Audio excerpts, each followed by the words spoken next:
father's battle, a quarrel, a difficult birth, and an accusation.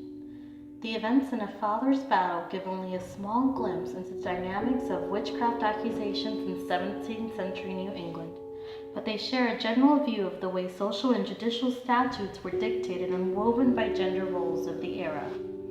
William Graves, the father of Abigail Dibble, is accused of practicing maleficum on his daughter in January in 1666. Evidence is based on a previous altercation between Graves and his son-in-law, Samuel Dibbles, over his daughter's inheritance. The argument escalates to the point where Dibble goes to the courts. Graves curses him.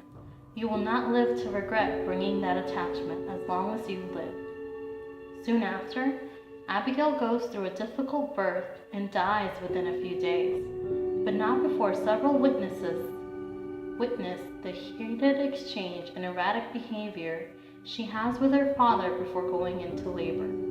Ultimately, a hearing is held in February, a month later, and no action is taken against Graves. There was a shared belief in witchcraft within colonial, mostly Puritan Stamford. William Graves is the first to suspect witchcraft and even goes on to say that if his daughter were to pass, he would have the whole town touch her so that none would be offended. This was because it was believed that if a witch touched her victim, the deceased would physically respond in some way. Every witness admitted to this claim by him. Almost all witnesses also agreed he'd mentioned someone was trying to do wrong to his family due to his past transgressions. What was not clear, though, was the exchange he had with his daughter prior to the labor. There are conflicting accounts from 6 witnesses, half of which are male and half female. Anne Smith describes herself as a friend, coming to help Abigail in her time of extremity and misery. She is the only witness to attest the victim was complaining of being bitten all over. Mary Schoolfield, who was there to assist the midwife, also agreed. He had claimed the perpetrator was one of the town that both I and mine were worse for. She added on details about the difficult birth, stating the victim had bad black lips, bulging eyes, and held out tongue. It was by the pangs of death, and not by course of labor, that the child came trembling into the world. For her, this birth was unnatural, because the victim had strange fits. The last female witness was the midwife, who was by far the most qualified person to testify about a birth. Her testimony was the shortest. To her, Abigail had a likely, a kindly labor, until the child came to the breath, and despite her fits, she was delivered as, well, as any woman could be.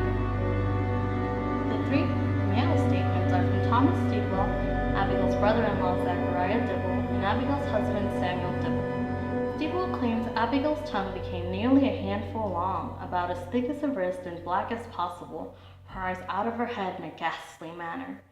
Zach Dibble also agrees with Graves' statement about his daughter's death and further adds that Graves claimed he would bring the guilty person to trial. The final testimony from Samuel Dibble is the longest.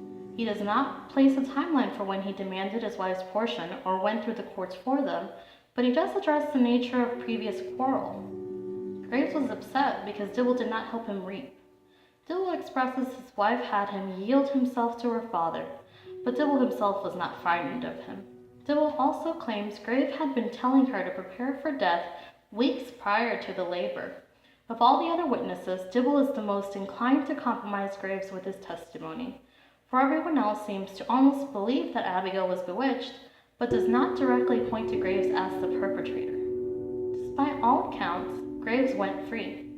There is no doubt witchcraft existed and may have afflicted Abigail, but this did not fit the typical witch script. He was capable enough to own and tend to his own land, although he was disagreeable and admitted to it. None of the witnesses claimed he was the cause, mainly because they knew the punishment for witchcraft was certain death.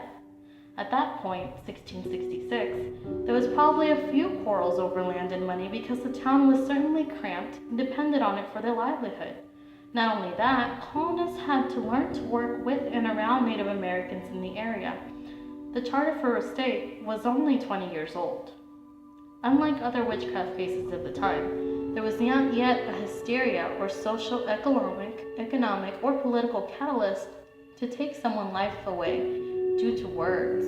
There was not yet the sensationalist literature found by the time of the Salem tragedies. It is likely Nathaniel Gold, the Justice of the Peace, found these testimonies to be weak and lacking proper evidence for such a grave sentence.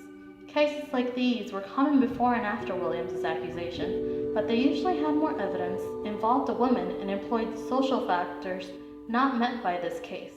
Graves was unpleasant, but he lived to be a free man.